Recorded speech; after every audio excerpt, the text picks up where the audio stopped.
Every day, you essentially pay your dues by doing the harder thing when it's the right thing to do. Jill, hello. How are you? I'm great. Thanks so much for having me. You took the words out of my mouth. I was going to say thank you so much for being here. Yeah. Your time and expertise is very, very valuable. So I appreciate the opportunity to selfishly learn more myself and answer about 8,000 of the questions we get in our email inbox about recruiting. I love it. Yeah, I think this is such a hot topic and so challenging for families. So I think it'll be great. I know, and it just popped into my mind, not on our outline, but I think recruiting was already a little sometimes murky waters in complex, but with now NILs and that whole conversation of, that dynamic and places are opening specific teams for that. Like, man, that must have made your job start to be much more complex now. Well, I got a lot of calls from different companies that really want to jump in on that. So I've been learning as I go. But it hasn't, there's a lot I just still don't know. Let's put it Oh, that way. yeah. Yeah. I don't think they know. I don't think No, they and they don't know. Yeah. And they especially don't know gymnastics. So it's very interesting. Yeah. Yeah, I think it's one of those situations where they're kind of building the train tracks as the train is driving at them. It's a little bit more on the waters in terms of like the best way to go forward. But I like it. I think it's amazing. I'm happy for athletes to be able to, have an income stream around just their performances. Right. It's cool. And that being said, I think the best way to approach this is I have some questions that I think many people are curious about, and then I selfishly added in some questions that I would love to know more about. So if you're okay with it, we'll kind of just chop through them. And then anytime you want to add in or subtract, or you think we want to go a different way, your expertise is where we're at. Great. Cool. And so the first thing that I think I want to ask you is, as we just talked about, it is very complex. I think that the world of college recruiting and dynamics already is a lot of moving pieces, but I feel like, in my opinion of what I hear from parents and coaches, that it feels like the most daunting task to try to even start to undertake. So just starting really big picture is like, what are some of the big rocks that you feel like people should focus on when they even say like, okay, I want to even have the conversation about probably trying to go to a college? Yeah, I think what the real issue I see, and I have seen over 30 years of being a college coach and doing the recruiting for a couple of universities, and then now with my business the last 12 years, is that club coaches want to help their athletes, but they often don't have time. So that's where now there are a few clubs that are pretty amazing and really do a good job and have good connections, and college coaches come into their gym. And those situations have its own other issues that come up with recruiting. But I would say the bulk of families are on their own, and it is competitive. And gymnastics in itself is, there are still a nice supply of scholarships, we're so fortunate. But some of the challenges are, number one, I would say I've never seen in the thousands of girls I've placed even my elite clients go from first appointment with me to a straight shot to a college. I've never seen that. So I tell families it's way more like a roller coaster ride. So get ready. So, they're in that dream phase and they're all excited, like a honeymoon phase, when they call us and they start a plan with us. And they have all these schools that they're super excited about. And I love that. I love that our sport is on TV and it has good exposure, and, that the colleges are doing a great job with all of that. But the reality is, taking it from that point to a final decision is very complex. And we try at JH Consulting to kind of make it simplified, because it can be really overwhelming. And there's only really so much families need to know to really navigate it, as far as rules, NCAA rules and things like that.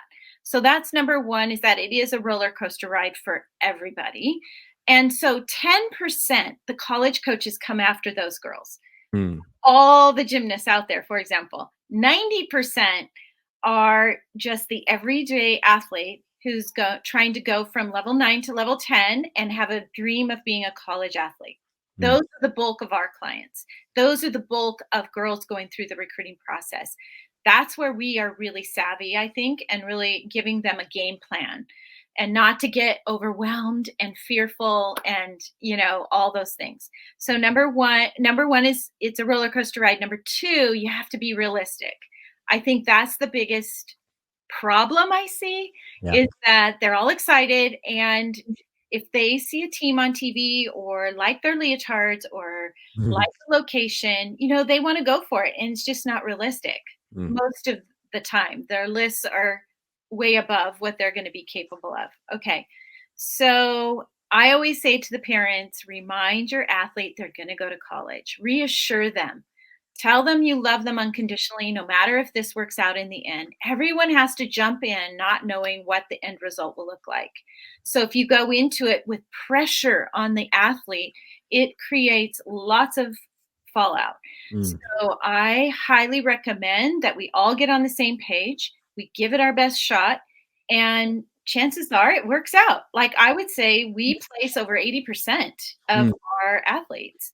So, but that's the last biggest key, big picture, is that skills drive recruiting. So grades and test scores are not a deal breaker, because most gymnasts are 4.0. I mean, it's unbelievable, but it's true. Personalities, most gymnasts are hard workers to have gotten to level 9 and 10. So that's pretty common. The deal breaker is your skill level. So, and how you execute, because college gymnastics is all about being clean. So you could be a level 10 gymnast, but be sloppy, and you would never get recruited to college, for example. It's kind of an exaggeration, but Sure. it's sort of true. Mm-hmm. And on that, building off that, is when you say it's never a linear point, estimating what percentage would you say that start with, I want to go to X school, and it's like they end up at X school? Or is it like they start Never. with a dream, they start getting in recruiting, like, oh, well, that's kind of cool, and I like that team, and I like that. Oh, that's kind of fun. Do they ever actually go like dream at 12 to on the team at like 18, or no? Extremely rare. It's happened here and there, but there's just too many things that happen throughout a gymnast's career. So coaches change. Injuries happen, as you know. Let's see. The pandemic was huge challenge, Yeah. for these kids and for the college coaches. So I would say it's pretty rare. I can't even think of almost any that started with one school that they really wanted, and that's where they ended up. But Mm. that's also the fun of it. Yeah, sure. I think that I love taking an athlete and being positive and looking at our list and going, okay, we're going to have those as reach schools, but now let's put in some realistic schools. And when they start going to those realistic schools, they fall in love, because they're like, these are my people, these are my Yeah. skills, this Yeah. is my level. And oftentimes they're not open to that. They're sort of, but not really. So that's the fun part, I think, of being an advisor, is saying, let's just take a look, you know? Mm. Yeah. Yeah, absolutely. And kind of from my personal experience, not so much on the coaching side, but just working with a lot of college athletes that are going there, I've seen both extremes. I've seen someone who has a pretty good skill level and can just barely maybe be in the appropriate category, but they don't really ever compete. They don't feel Right. as though they're talent. They're not talent. That's a terrible thing.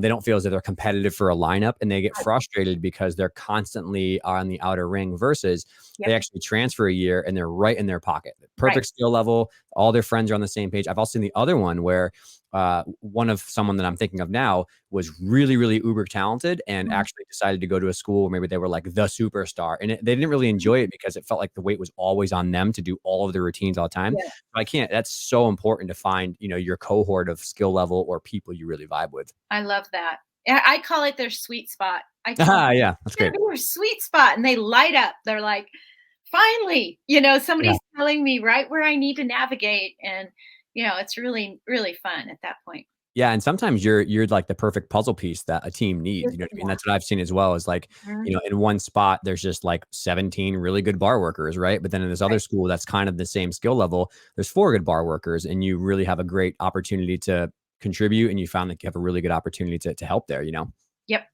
And so on the next one, which is, okay, those are the biggest rocks to kind of take about. What are the biggest mistakes that you see Yeah. being made? I would say where I see 100% of the time they send their information too soon. Yep. So they think of it more like, well, I am now a sophomore or junior, I need to start the recruiting process. And then they meet with me and I'm like, not yet. Because and I sat on the other side of the desk receiving all those level 9s and lower level 10 emails all day long. And when you're not at the level of the school or really close, the college coach is going to put you over to the side, maybe even no thank you. We don't want that. We want them to receive your information when you are at that point where your routines match that school or pretty close. And that's Mm, what gets confusing. And I get it. I'd be confused too. yeah. It's like they feel this, their coach is telling them, you got to start the recruiting process. But when you break the recruiting process down and it's all about skills and your technique, it might not be the right time. You're still going to get recruited, but you want to send it when you are at that sweet spot of a point in your gymnastics level and Mm, what you're showing them on videos, because your videos are your proof. So you could say all day long on a questionnaire form or an email, this is what I do. But until you can show it to their level of what they need, they're not going to be as interested and they're going to not track you. And mm. it's just a waste of time. Yeah, and I want to pepper in some tough love into these conversations too, and because what I see really happening a ton, unfortunately, is whether it's we're all guilty, college coaches, club coaches, parents, everyone, the gymnast. What I see sometimes, unfortunately, is like the 12, 13-year-old, starting to get external pressure about where you're looking, what are Mhm. you doing, and I'm like, on my mind, like as a coach and as a medical provider, I'm like, I am so far away from having that conversation at a Yep. 12-year-old or a 13-year-old. But the fear here, Jill, is like, oh, I'm going to get recruited and I'm going to lose my spot and I got to keep Right. up with this. But like, you're barely doing a Yurchenko layout and you're trying to get competitive for a full. You doing a full to the pit to your side in a video doesn't matter. Like, it doesn't matter. I know. And that's the biggest challenge, I think, as an advisor is you want to give them hope. You want to give them encouragement. They need it sometimes, right? But I'm also, I was a college coach. I was an elite gymnast myself, and I deal straight shot, Yeah. probably like you do with healing their body. It's Yeah. like, and most people appreciate it. Some people don't, but that's just dealing with people, but most people are just so thankful. They're like, oh, okay, now I get it. Okay. And they calm down and they relax. And the biggest thing is getting back in the gym, staying in your lane and doing what you do really well and not looking around and comparing yourself. And I Mm. try to talk about that a lot as well. So I Yeah. would say not being realistic is the biggest mistake I see Yep. because it puts pressure on the athlete. Yes. And all of a sudden, they're afraid to say, yeah, I don't think I'm going to go to LSU. Like Mm. they go to camp because their mom and dad said, hyped it up. And then they're at the camp and they're looking around going, yeah, I'm not in the top group. I'm not even in the second group at the camp. And my mom's telling everybody I'm going to go to LSU, and my mom did that too. They love us so much, and they just want to encourage us that way. But I think if once parents realize again and have our first session together, they really go, oh, okay, we can relax, let our daughter do her thing. And often it impacts her greatly Mm. day to day. You see her improve faster and love what she's doing because Mm. and everything changes in the gym. And even with injuries, I see that. I see kids really get through their injuries, do quality, focus in the gym, and their path just becomes much smoother. Mm, yeah, and I think that doubles down on the point, which is I fear sometimes that we, at a young age, put these young athletes on a hamster wheel of success, right? Whereas they're already putting enormous pressure on themselves to get skills and move up in level and perform. But then we add on this like a parent maybe with love, nothing negative, but just like puts Right, on in the ear about like, oh, look at these colleges and like right. you could be on this team, blah blah. And then a coach might make a side-handed comment about, well, you need this skill for that college. And like this poor child is 13 or 14 years old and they're barely hanging on for dear life. Like I think that inversely puts an enormous weight on them that they have Mhm. to maintain some sort of thing to get to the next stage. And again, we put them on this unrealistic hamster wheel. I think that really is actually like a detriment to your point in their training. I always love to tell this one story. It Please. happened to us. So my husband was also a college coach, college athlete, two-time national champion wrestler, Mhm.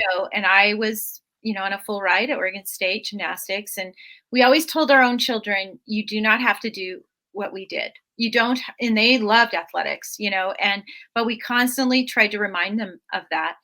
And they didn't choose our sports. So we both were like, when it came to recruiting time, I went to someone I respected who I knew understood college athletics in soccer. They were soccer players. And I said, give me your honest assessment of my daughters. And in particular, our middle daughter, he said she's going to go D1, but it'll be lower D1 schools. And of course, all this time I was just like, I didn't tell her. I was just so excited that I thought she was going to go bigger than that, because she was an Olympic development player and all these things, right? Yeah. She got a letter from Stanford recruiting her, right? And, I knew she was a 4.0, but she wasn't a Stanford type of, student athlete, I didn't think. And she got a bunch of other letters and stuff. But when it came down to it, that was her sweet spot. The lower D1 schools were the ones that offered her the most money, and she felt most comfortable.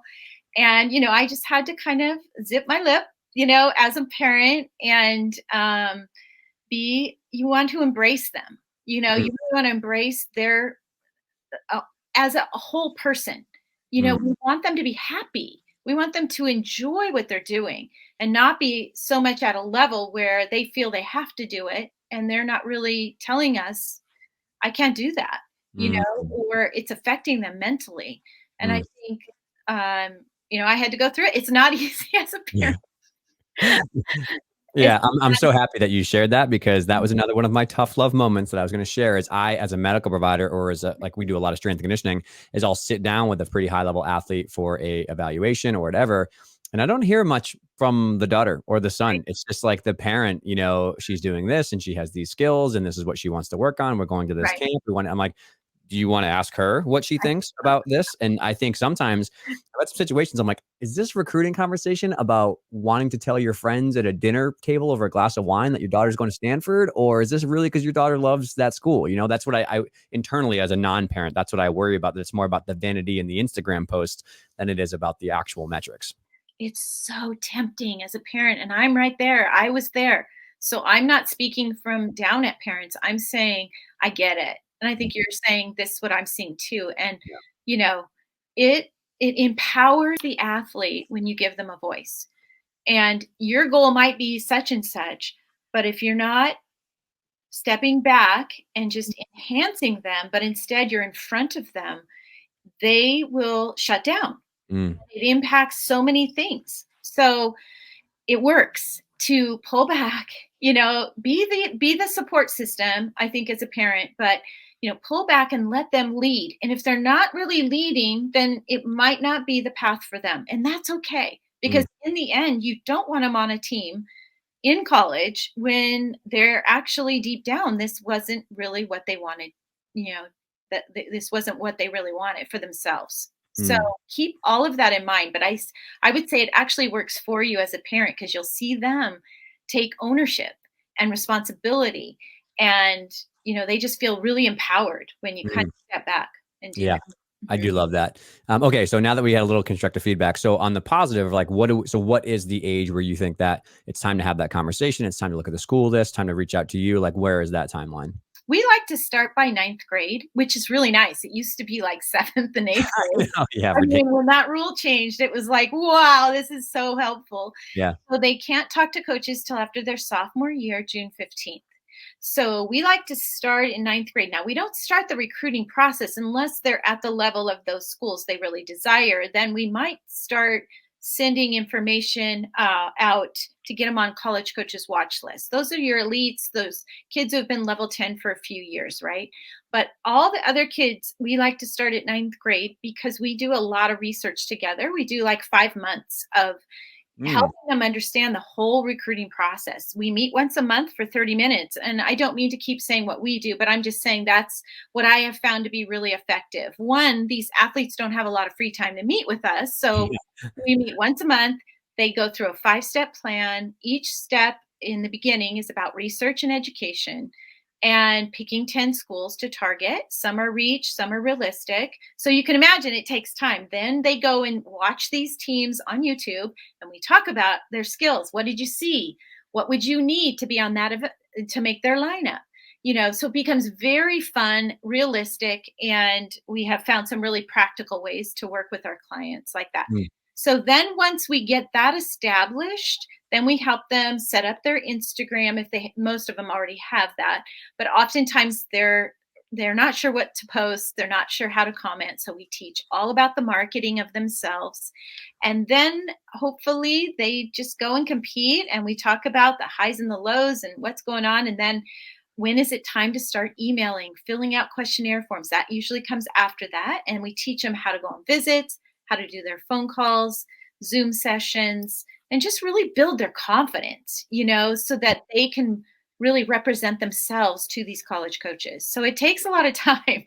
Yeah, no, absolutely. I love to hear that. That long tail process of education is just massively important. And on that note, though, I think what happens sometimes is they start to push that snowball down the hill. And then now it feels like they have to always be perfect and they can never take a break from an injury and they always have to go to every meet. Like there's a couple athletes I work with. I'm like, you realize you don't have to do 11 meets per year and peak at every single one of them, right? Like it's okay to miss and take care of yourself. Like I feel like that's the fear is that they need to be at every meet to get seen by every coach and have more footage for Instagram. And I feel like that's a terrible idea. No, and in fact, because I was a college coach, I know what those coaches are looking for. So even if an athlete's injured for a whole year and a half, which some of these kids have been through so much with COVID and having injuries, there are strategies to still being just as marketable as someone who made it to level 10 and competed at nationals. So it's just they just don't understand, there's with technology today, you can still be put out some pretty amazing stuff to still be as competitive as that athlete who never got injured. They just don't know how. Right. Yeah. It's a skill set to learn, right? How to present yourself and your skills well.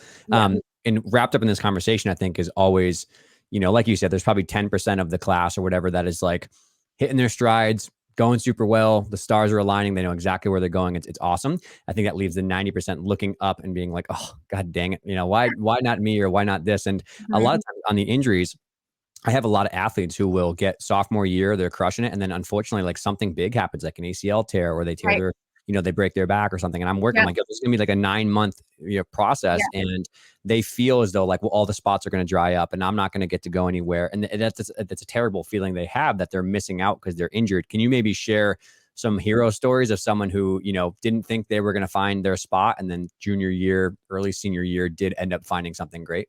Oh, I just had a client last night. Her mom texted me and said she committed, and it's one of the big schools. Yep. And she had gone through, she was elite all her younger years. And then she had this back thing that happened. I can't remember the exact diagnosis, but it was about a 2-year time of, back and forth and then nothing. And I looked at her videos from previous injury. And then I looked at, she's back in the gym and she was able to do bars and a few other things in the last few months, but she didn't have a season this last season and she's going into her senior year. But I could see the talent.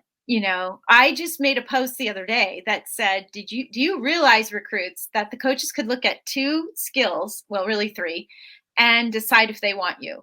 And that's your kip cast handstand and your round off. And, it's true. Like I can see in a second, I came from a club, was strong technically.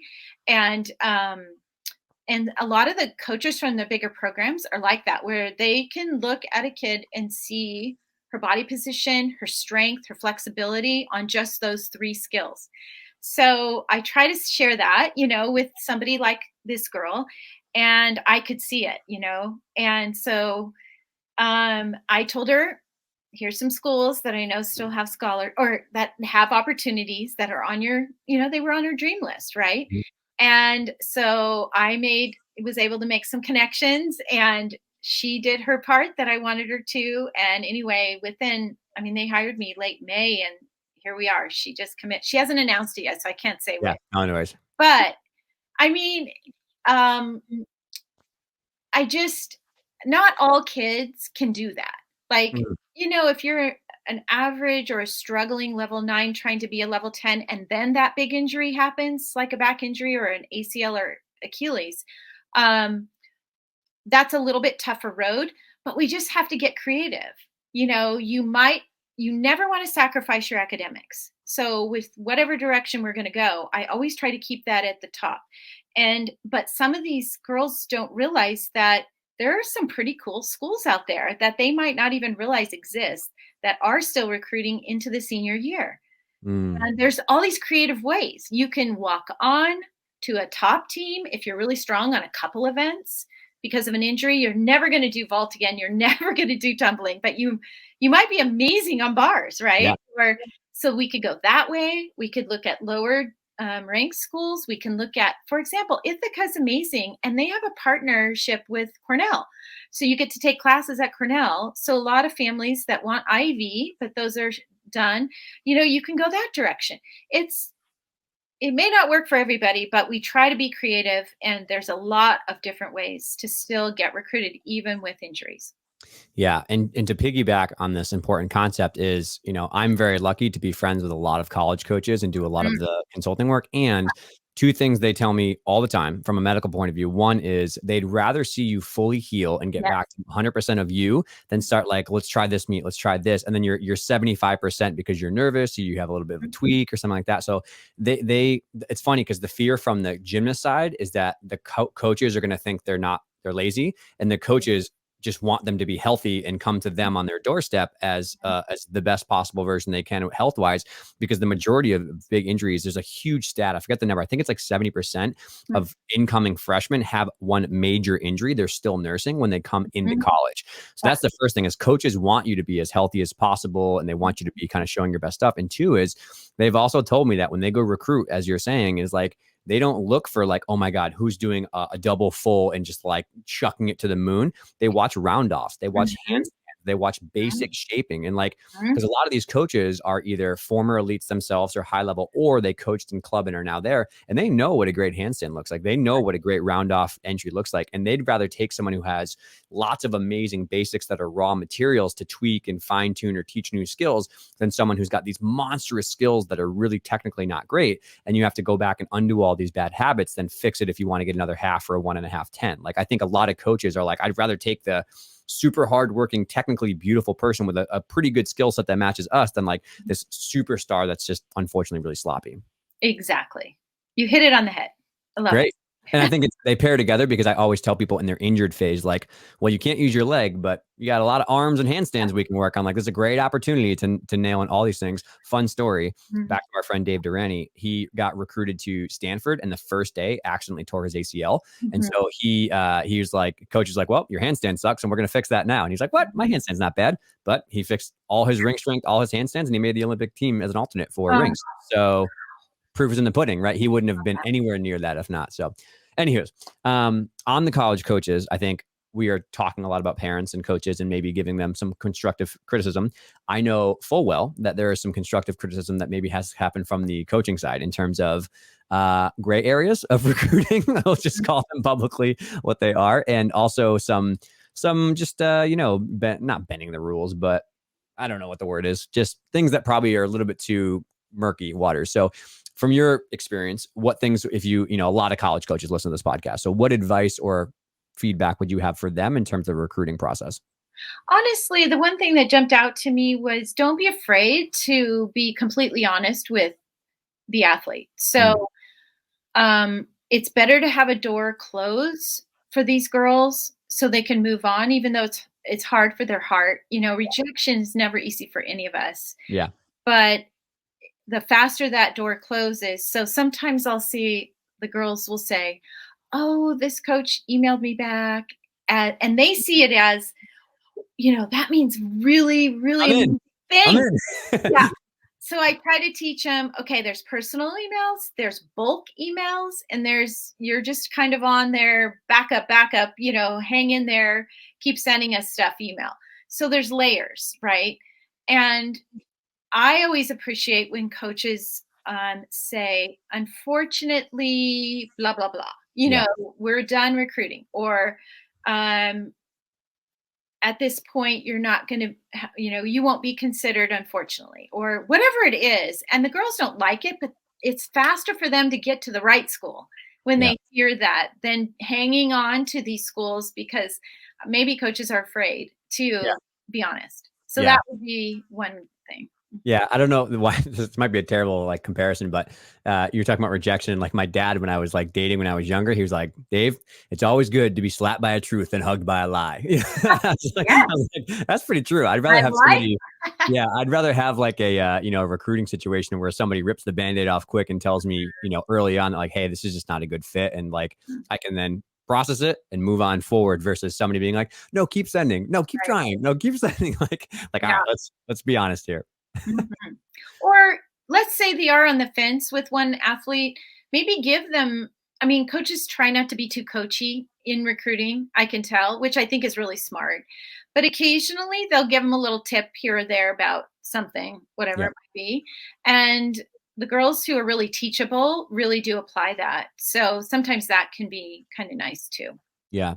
Very, very good. Okay. So, kind of big picture, we zoomed in a little bit more. I want to try to make this as useful and as helpful as possible for people. So, I'd like to take two scenarios and maybe go through a mock, of that. I think for me, I think represent the majority of people, and you can correct me if I'm wrong. But so, first, let's talk about someone who is maybe like 15 years old, right? So, that's freshman year, as you said, level 9, level 10 in that range, and they're looking to get somewhere competitive, right? And so, what is the first order of business, in that situation to do? So the first would be, let's see, to identify those 10 schools that they Mhm. might want to target. That's the first thing I recommend. And you want to have a couple reach because you're going to keep developing through the years. And who's to say that you're not going to get there, right? So we always keep some reach schools. And then the rest need to be very realistic. Okay. So in ninth grade, like I said, we do a lot of the research, we do a lot of education, and they should be going to the right summer camps. Now that I would say we just had a staff meeting or on our text message thread with my 7 advisors, and they were saying how many 2023s right now who went to the right camps are getting offers. Nice. So it works. Now, Mm. when you're a freshman, it's really hard. They often will go to those bigger schools that they're dreaming about. Maybe pick a dream school that summer after ninth grade and pick a realistic. Go to both, maybe a big school, kind of a smaller school. Mm. Never sacrifice your academics choices, but get a feel for both. Okay. I think is really good because we don't know what's going to be your realistic till after 10th grade, June 15th. That's going to be the really, but those kids in ninth grade who are level 9 turning 10 at that point, I always say the first year is an experiential year at level 10, and the second year is when you shine Yep. because you just have more confidence in your bigger skills.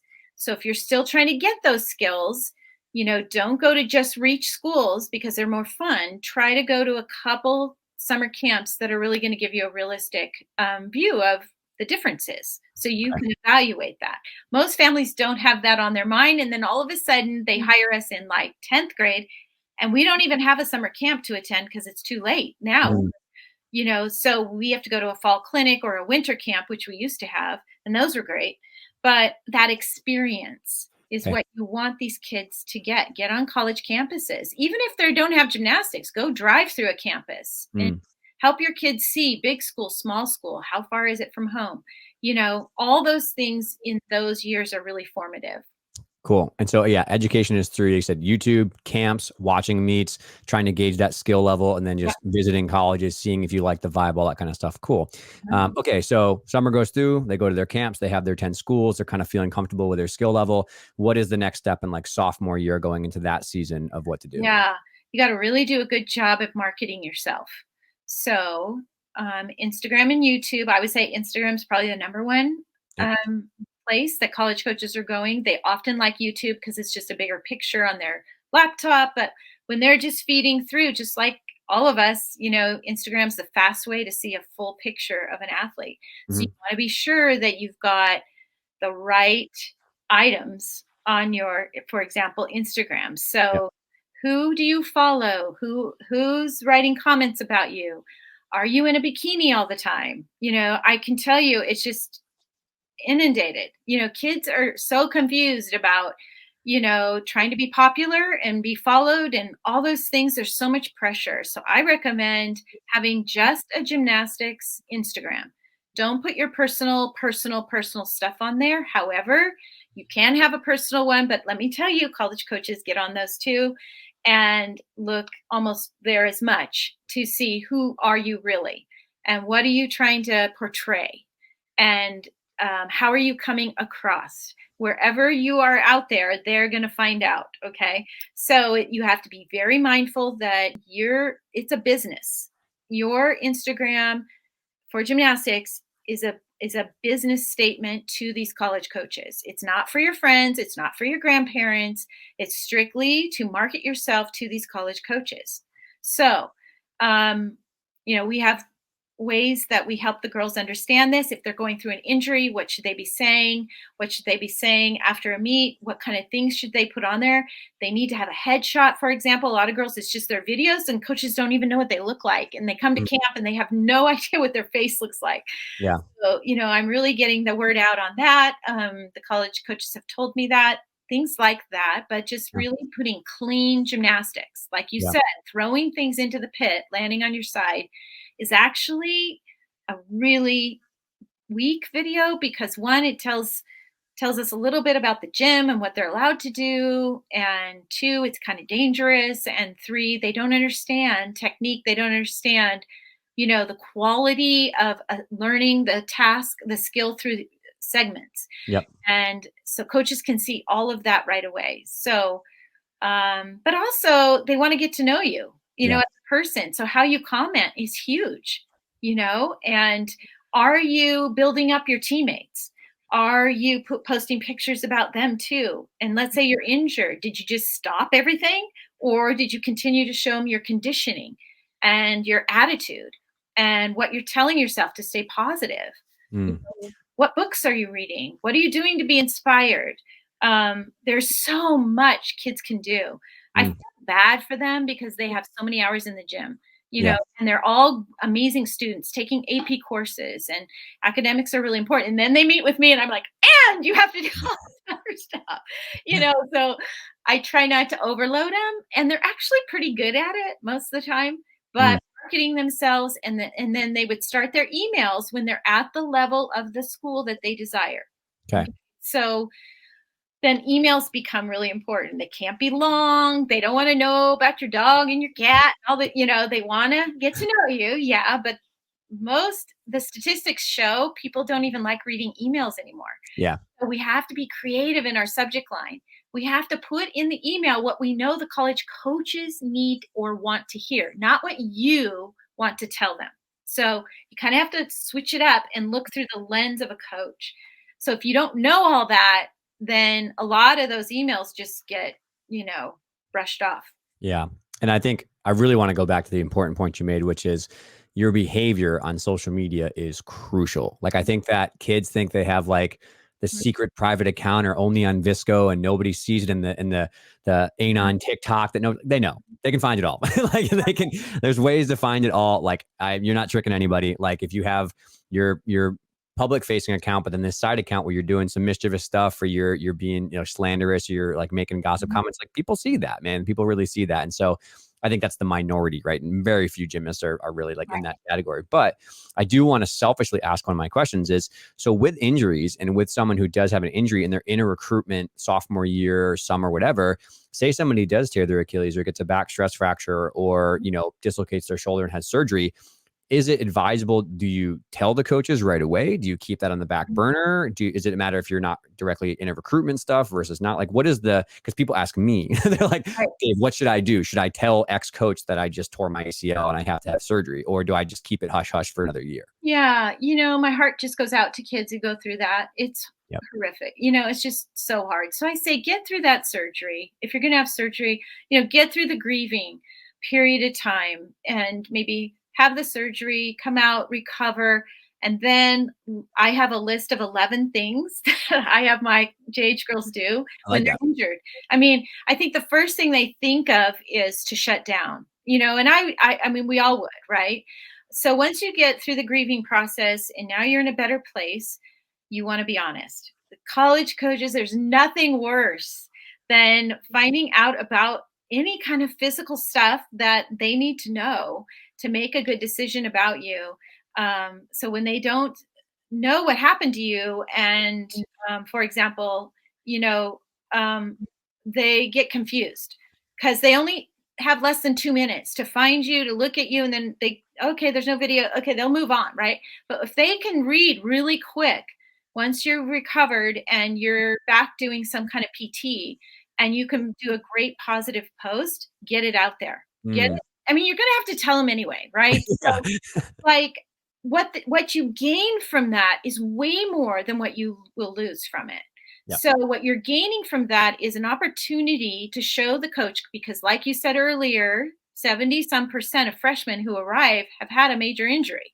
Now you get the opportunity to show them how you're going to handle yourself, because they know you could get injured someday on that team.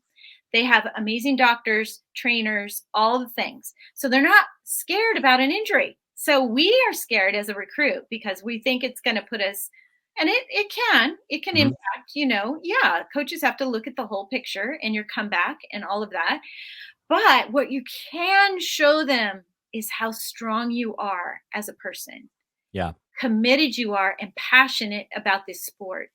And when they see that, it's like, cha-ching, she's a team player. Cha-ching, she doesn't feel sorry for herself. Cha-ching, she's a hard worker no matter what. She knows how to turn things around. Yep. Okay. Whether it's a fall on beam just at a meet and you fell and you have a bad attitude, or you're showing them, nope, I know when things don't go my way, this is how I'm going to respond. And it's an example of that. Yeah. So you change the whole narrative and I you love change it. the whole picture and you reset the button, and it's actually can work in your favor. Yeah, I completely agree, and I can tell you from experience. Not that I can obviously share specifics, but the surgeries or the bigger injuries that I've had with like level 9s, level 10s, and elites, they're terrified. They're sad, right? Yeah. Rightfully so. And they're as soon as the dust settles, they're terrified that they can never speak up about what's going on. And honestly, the silence is deafening, probably to the recruiting. But generally, what happens is they get like 4 to 6 weeks out. We get through the surgery, we get Right. them back in like kind of human mode, and then we're very progressive at our clinic. We're like anything we can possibly do that's allowable, like we're going to do it. So we have somebody with their leg propped up on a thing with an ACL tear, and they're going on a bike and they're going nuts, and they scared to post it. They post it, and the positive feedback is overwhelming. Like, wow, this girl's busting her butt 6 weeks out from an ACL to do everything she possibly can. That's very, very great for them. And then, back channeling, the coaches reach out to me and say like, oh my God, that's so amazing. This one's doing this. And then, the athlete's happy. So yeah, I think it's accept and be willing to be okay and grieve, like you said. But then like, man, as soon as you get like 4 or 6 weeks out from some of those things, like there's Right. so much that you can do if you Yeah. work with a good medical provider. So, Very and good. okay, so that's great. So now we're just like moving through the timeline. So sophomore year, summer comes. We're down to like 5 schools in our like summer / beginning of junior year that we're like, all right, these are the ones, and I'm starting to really get a feel for the ones that I want to start to maybe pull a trigger on or be more committed to. Like, what's the next filtering process? Well, yeah, the interesting thing is my style is on June 15th, when after your sophomore year, so you're headed into your junior year, wait. See who responds to you on June 15th, because it's the only time in the recruiting process where you can see which coaches really have had interest in you and will have interest in you and have it right now. Mm, So some club coaches don't understand the whole big picture, but if you've done a good job in sending out your emails, when the time was right and you're at their level, and you've consistently showed them who you are and they've been following you, then on June 15th, it is your only opportunity to really see that. And so wait a couple days and see what kind of feedback you got.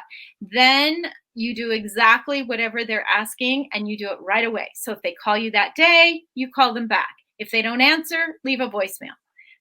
This is what you have to start now doing. So, and then after a few days, if you didn't hear from a coach, it's really want to go there, then start, reaching out. You can even call them if you wanted to. I don't recommend that until if you're sending your stuff and you're not getting a response, it's usually because they have a different group that they're interested in. So maybe you need a little more time to get, better at certain things to catch their eye. That's okay. You don't need to aggravate a college coach by, sometimes you need to get their attention. And I think that, again, that's where the parent and the athlete are confused. Should we be doing more? Yeah. And then I look at their videos and go, no, let's wait. You still need 2Ds here. You don't even have your 2Ds. You've never even competed 2Ds on floor yet. That's why they're not calling you. There's too many other girls that have those skills. So doesn't mean you won't get them, and doesn't mean they won't still have opportunities, but be patient with yourself. So that's where all the confusion comes in. And then as you turn into your junior year, hopefully you'll get invited on some visits after August 1. And then you go on those visits, and I'm seeing some of the big schools have already come out with some offers, and girls have said yes, even just over the phone, which is a verbal offer, and they haven't even visited yet, and they'll visit in the fall. But those are the top, everybody else will go on visits in the fall of their junior year. And then it's just a matter of how fast that college coach wants to move. So if you start getting offers from another school and you tell the college coach, they might move a little faster on you. There's so many scenarios. Sure. That's usually when then sometimes they want to see you compete again. So they might wait till January or February and then decide on you. So hopefully by the end of your junior year, as you go into the summer of your senior year, for those kids who have been kind of on a earlier track, they've made their decisions, they've gotten a verbal offer, and now they just need to keep showing those coaches that they're committed to what they're doing. Yeah, I love it. Okay, so that's definitely like the dream fairy tale ending, right? It's like you get those 3 or 5 schools, and you talk to 1 or 2, and it works out. So let's just be honest and say, you don't really get those phone calls you're hoping for. You don't get those leaders back. Like, what are those people doing in their junior year when maybe 1 or 2 schools that are kind of like, I don't know, like what's the pivot point there for them? So it might be you need to reevaluate your schools. One, usually that's it, or if I had a kid and I could tell they just need more time, they had that injury, they had COVID, something happened, then I just encourage them to hold on, get in the gym, focus on these upgrades. It all comes back to skills drive recruiting. So now, if I know they're probably not going to achieve too much more, somewhat, but they just need to compete because they had an inconsistent season, I try to let them know that, like, you need to show them more routines, but not in the summer. But let's do some creative things. There's all these creative ways. I tell them to shoot videos so that coaches can see, oh, she's going to have those 3 tumbling passes. She just, one example is you actually show yourself running down, doing the first pass, keep the video going, take your deep breath, do your second pass, then do your third, all in one sequence.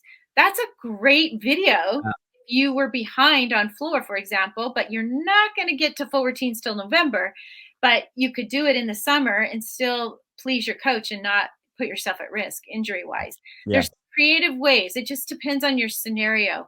But a lot of girls need to just relax and realize recruiting happens now in the senior year. So, most kids haven't seen that. They didn't know that, or it wasn't happening in their own clubs before. It was so early before. But I am seeing, the lower D1 schools are taking their time. And why not? You're very happy. Yeah. So I think it's a matter of continuing to reach out to coaches, to go to the right summer camps right before your senior year. Be sure you figure out how many still have spots. If you need a scholarship to go to college, which very few gymnasts surprisingly do, most of them will get academic money or parents have saved, which is incredible to me. But, it just depends. There's so many scenarios, not to panic. Still a lot of recruiting happening summer before senior year and all the way through. I just saw a 2022 commit last week. So, nice.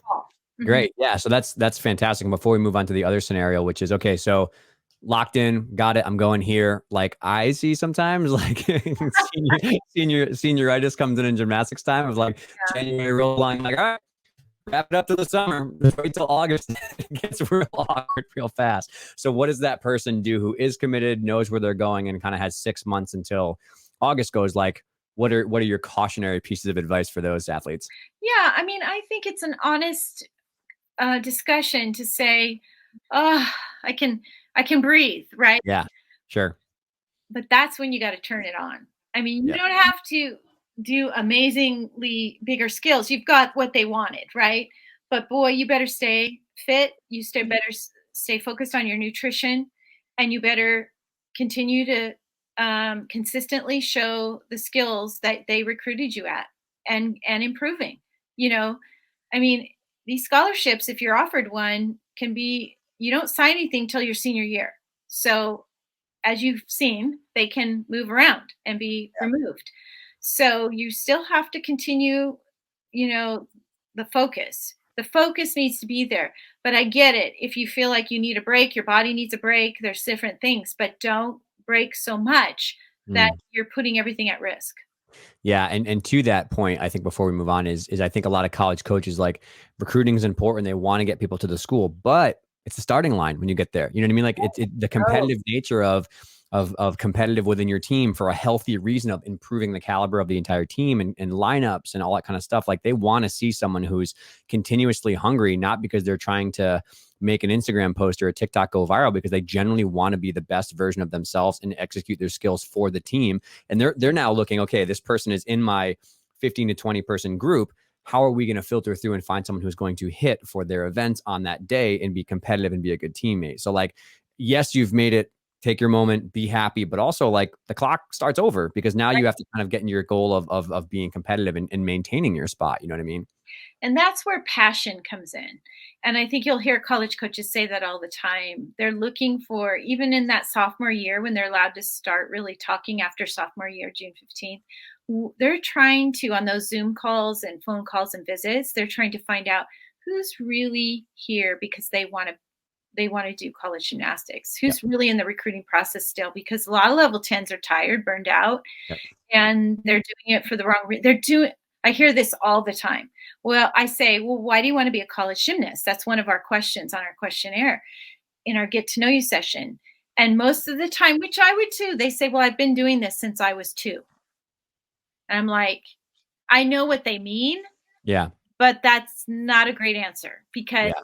then you're basically saying, I have no choice. I don't want to give this up because I would feel bad, or, so, and that's not what the girls often mean. They're saying, Yeah. I've worked so hard. I mean, this is my goal. They feel like they're going to lose something if they give it up. Yeah. But the college coaches are trying to weed through the kids who really are going to come in, like you said, their freshman year on fire. Yeah. And I'm telling you, I can look back on some of the champions that I had on beam and floor at Oregon State, and they weren't the kids who were elite. They were I mean, we had a couple like that, but most of the time they were just your level 10s who were on fire, who had Hungry. so much hunger. Yeah. Yeah. I love it. Well, that's a very good little blueprint there for that. I guess that 9, 10 track to kind of those higher tier schools. But let's go kind of the other way now, which is the other common situation, which is, so say we have someone who's 15 years old, 16 years old, we'll say like freshman, sophomore again, and maybe they're like level 8, maybe going level 9. They really don't care about that super shiny high level division scholarship. They kind of just want to do gymnastics in college for a not as an intense level, or they have other interests. Academics are more important as well, and they want to do that. Or maybe they just want to like go club or do a different sport, like pivot a little bit. Like, what's the track look like starting in sophomore year? Is it the same, even when scholarships aren't talked about and money's not talked about, or is it relatively similar? I would say, as far as, stay in your lane and do your best to get to a strong level 9 with some level 10 skills. If you really want to do Division 3, for example, or Division maybe 2 gymnastics. Mm-hmm. Division 1 will be tough. Yeah.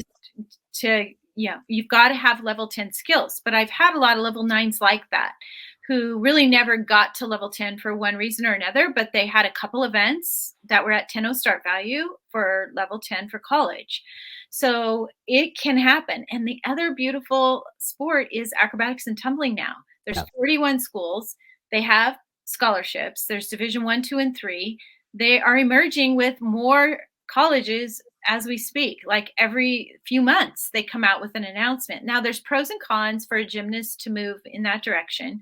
But I can tell you there are quite a few girls who, once they decide just to go look at those schools, meet those coaches, and they look at their situation and they go, wow, this could be perfect for me. So if that's something, I see that happening a lot. I see girls going into diving. Hmm. Oh my gosh, they become really Yeah. fast. I work with a former level 10 who pivoted to diving because of interest, and she's got a full ride to Princeton. I mean, it's amazing. So Academic. I think that's a really good path. I've seen pole vaulting happen really fast for gymnasts. And in fact, Virginia Tech called me and said, my daughter was a gymnast. She became a pole vaulter.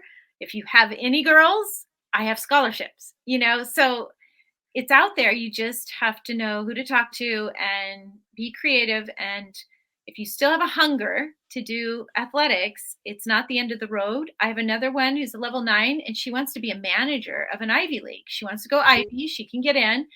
And that's going to be our goal together, to get her to be one of the team managers. That's what she wants to do. So, you never know. Club gymnastics is a big deal in college too.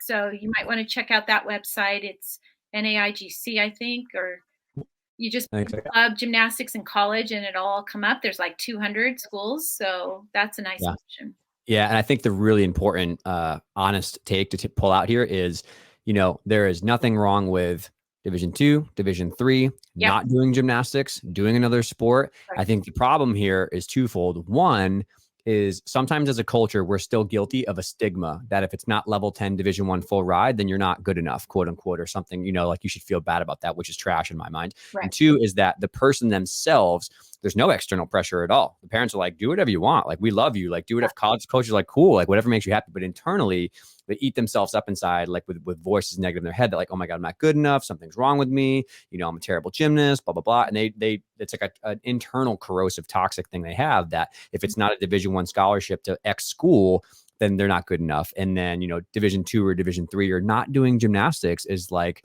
I don't know, a failure, quote unquote. And so there's twofold. One is like, as a culture, we need to make sure that all these things are equally okay. It's what's about what they want to be happy.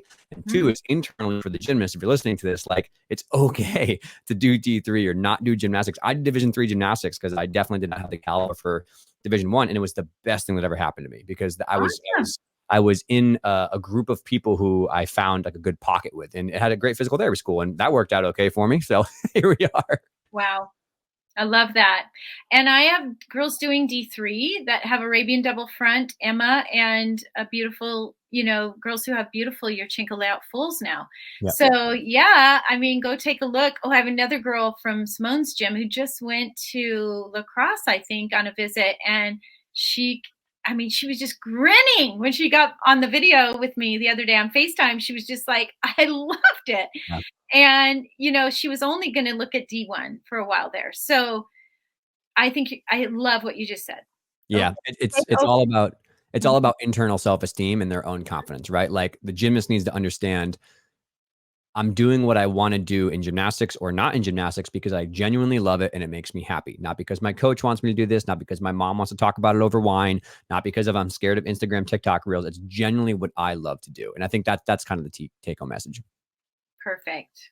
Love it. Okay. So anything else on that kind of pathway? Is it the same kind of thing, which is find your 10 schools and do your thing and move through in the same kind of track? It's just whatever goal meets your standard. No. Like the level 8, 9 is looking like Division 3. Is it the same process that you talked about, which is the 10 schools to camps to pick a few letters? It's the same thing. Yep. Pretty much. It's just later. You're just doing it all kind of later. Mm-hmm. Got it. Fantastic. We're doing very well. We're chopping through these questions. And so I guess wrapping things up a little bit, I have just two more here. So one is, I think we've talked a lot about this. Like, what are the must-haves? You said it's an Instagram page. Is it a website still? Is it a separate email? You said, like, what else is on the must-do, must-haves of your toolbox? I would say once you decide on your social media, like you said, Instagram, YouTube, websites are great too. Gym Style does an amazing job. Then it's a matter of, the next thing would be communication with your club coach. I think it's so important to sit down and have a meeting separate from walking in the gym and being at bars and talking about it, but just really include your club coaches, give them a list of the schools you're looking at, help them be comfortable. Some club coaches didn't go to college. You know, they're great coaches, but they don't have that background. So they feel a little bit insecure about how to help you, Yep. you know. Or if you're a club out there and you want us to do a Zoom presentation to all the families, we do that just to help you all understand when to get started, what is your role as a parent, what is the coach's role. It's a great presentation. It's 45 minutes. We do those. But I think once you've figured all that out and you've made a list, then just be really organized. Another thing I say is only work on recruiting once a week. So if it's on your mind every single day, you're going to get all stressed out and Can't sleep. overwhelmed. And moms and dads don't talk about it. Like, I think it's really important that on that day you sit down, maybe your mom and dad are with you and you are getting organized and they're helping you, with that. It's a lot of work. And maybe you pick a Sunday and that your Sundays are when you work on recruiting a little bit. And that's when, you all work together or you do it yourself or whatever. But it really does take a parent also to be involved. It's just a lot of stuff that kids can't navigate, Yeah. But let your kids be in front and do the talking and do the emailing. It's a big red flag when you're getting emails and you can totally tell it's from a parent. Not a good thing. Okay, so I would say relationship with your club coach should be in your toolbox. So really, not all kids feel comfortable doing that, but I recommend you have a meeting once every few months and go over who you're looking at and where you're at with it and let them know your GPA and maybe give them a profile sheet so they can put it in a file in case a college coach calls.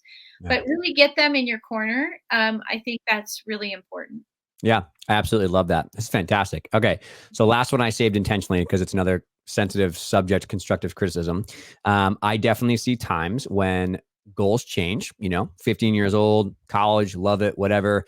16, gymnastics is pretty hard. I have a lot of social things. I like this other thing. And 17 comes along. You're like, you know what? I don't know if this is what I want. And so very awkward when what the gymnast wants and what a parent thinks the gymnast wants and what a coach wants are completely on different rails. Mm-hmm. And so these awkward conversations, and I actually, weirdly, it always seems to happen around injury sometimes is like, I'm like, oh, what are your goals? What do you want to do? And, I got one thing over here and one thing over here. And then their coach had emailed me or called me before and said something. And I'm like, all right, y'all need to have a conversation here before we talk about this. So how do you navigate those murky waters of things have changed from a gymnast point of view of goals, good or bad. And, it's not really jiving anymore. Yeah, that happened to me actually when I was elite. I was elite for 6 years and I got to my junior year and I was like, starting to want to go to dances and football games and all those things. And my mom was running me around, trying to get me everywhere. And I remember a few times feeling like, I'm not sure I want to do this, but I didn't want to tell anyone because I felt bad, And so fortunately, my parents were great. They were super unconditional about it all. But you just go through a lot emotionally as a high schooler like that. And I think the one thing I always recommend for parents is to pull back a little and give them some space. So without losing the commitment completely of, most gyms, you can't take 2 weeks off and say, I need a break, So you've got to find ways to go on a family vacation or get away from the sport a little bit because most of the time they haven't had the opportunity to even have space, I call it. A really good place where they can not go to the gym, not think about gymnastics, not think about college, and really decide for themselves. Because sometimes it's just a break that they need mentally, emotionally. Yeah. Actually revive what's going to be amazing. Yeah. So it's not necessarily, you shouldn't fear it, I think, as a club coach or as a parent. You just need to find a way to still show you're committed, but take a break somehow so that they can decide what is really going on. And it never works for an athlete to come to college who doesn't want to be there. As a college coach for 20 years, it's worse than an injury to have a person like that on your team. Yeah. And they're very secretive. And the girls all know it because they see what they're doing on the weekend. You can feel it. You can feel it in the room. You can feel it. And as a head coach, it's really hard to identify if they haven't come to you. You just can't, always call them out on it, but you kind of have to. Yeah. And so it's super important to allow your kids to go through it and then talk about it. Yeah. Like, how are you feeling? Don't stuff it down on both sides as the parent and the athlete because you're afraid to talk about it. I think once you talk about it, all of a sudden you feel better. Yes. Half of the battle is all the unknowns and the fear and the stuffing, and what that's creating tension. And, the parent can feel like, oh, my child, I can't even bring it up. I mean, Yeah. they don't look happy, but if I say that, they're going to jump down my throat, so it's this push pull thing. So I think, allowing space, taking them on a vacation, most club coaches allow, parents to take their kids on a Yeah. vacation at least once in the summer. And if they don't, you should take them anyways. Yeah, exactly. But I think it's okay. I think emotionally, they're going to go through a period of time where they're not sure they want to do it because they're growing up. They're Yeah. developing, they're finding independence. They don't even know what it's like to not Yeah. want to do it. Like, that's something they have to explore. Yeah. And so don't be afraid of it. I think that's the biggest thing I would recommend. For sure. And I can give really good practical advice from the coaching side of things here is there's two examples that we had that, one worked out where it was a good and one was she stepped away, but they were both super duper talented level 9s, like could easily go 10 if they wanted to. One of them came from another gym and was almost about to quit gymnastics because they just lost the love completely. For her, it was a conversation, which was, what do you want? What makes you happy? What do you want to do? And after a little while of, again, stepping away and letting her think about what she wanted, it was, okay, I love this, but I actually love high school gymnastics plus high level 9, not all committed to level 10. Okay. And she ended up going to Division 3 school because she fell back in love with the sport, and that was perfect for her. The other one, super duper talented, could have easily gone 10. As we got through the years, we got this weird funk where she didn't really want to work out. And I was same conversation. What do you want? What makes you happy? Tell me, and I'll just be there for you, no matter. And it was, you know what? I think I'm done with gymnastics. Like I have other things I want to do. I loved it when I was 15, but now I'm 17, and it's just not working out. And obviously there was more behind the story, but like both of those conversations were the exact same, which is, as a coach, I unconditionally love you and want you to be happy with whatever you're doing. Make your choice. No judgment here. And sometimes it has to happen from the parent. Sometimes it has to happen from the coach. Sometimes it has to happen from a teammate or a friend or from you as someone who's helping with recruiting. But whoever is the right person to say like, hey, it's okay. Like whatever you want, we're here for you. And another one who, same thing, is like, I don't really want to do this. I want to go to this boarding school and play soccer. And it's like, okay, sounds good. It's all the same. All the same. And big shout out to USAG because they developed this specialist position now at nationals. And I'm telling you. Shout out Brett Wargo, who put that proposal forward. Okay. He deserves an award. Yeah, I remember working on that. 100 kids this year at that. And I was curious to see how that was going to go. Yeah. And a lot of those were JH girls who wouldn't have made nationals for various reasons, right? Man, did they go. They felt so honored and had a great time. And, I wish clubs would consider allowing kids to come in and do 2 events. I feel like, maybe this will, encourage that. I know it's hard to manage a club when you have some girls in and out and all the things, but maybe there's a way to create the right schedule for it to happen. But I think we would keep more girls happy, more girls and boys in the sport.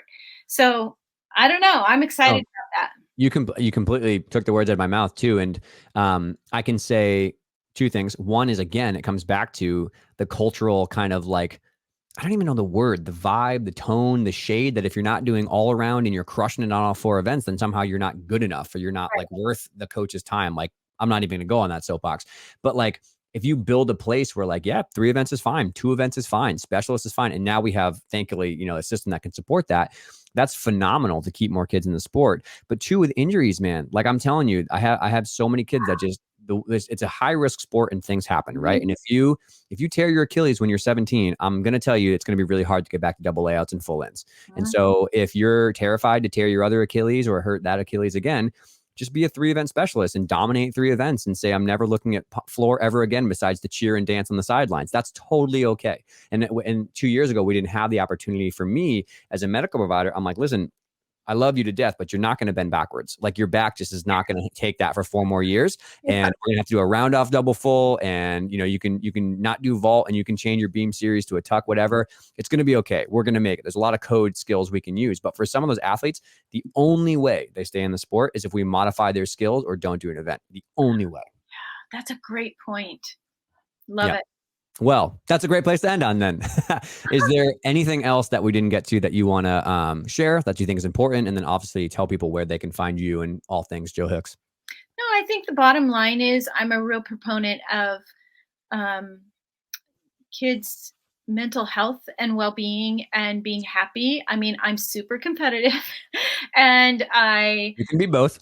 Yeah, I mean, but I've learned a lot the last few years, and I think there are so many scenarios now where I just want to leave the situation with talking about mental health and being like super supportive of reminding parents and myself as a parent and all of us as providers to kids that we want them to be happy and not lose perspective, and maybe redefining what success looks like in athletics. And I think we're moving in a better direction that way. And I love that social media has helped that. That's one positive thing that's come from social media. But I think we need to keep being a voice to everyone in our country about the value of how important that is. Couldn't agree more. Jill, thank you so much for your time. Where can people find you? You can go to jhicksconsulting.com, to our website, click on Get Started, fill out the forms page, and we'll give you a call right away, within 24 hours usually.